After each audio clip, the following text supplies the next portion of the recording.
সহজ করে এই কারকগুলো পরপর জানবো। ঠিক আছে, সবাই বলো ক ক কর নি অ অ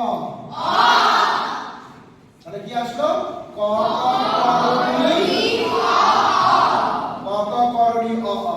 আর একটা মুরগির ডাকের মতো শুনতে লাগছে না? আচ্ছা, বাড়ির প্রধান কে আছে? কর্তা, বাবা। তাই বাবা তো প্রথমেই, কর্তা যেটাকে সে ধরে যাবে, তাহলে কি হবে?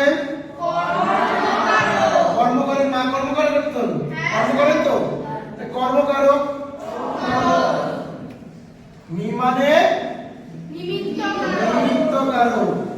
কারেক্ট। তাহলে দেখো, এই যে কারকের যে 6টা ভাগ, সেটা আমরা খুব সহজে মনে রাখতে পারবো তো। তাহলে বাড়ি থেকে কি করব? ক ক করণী অ অ। কি বলবো আবার বলো? ক করণী অ অ।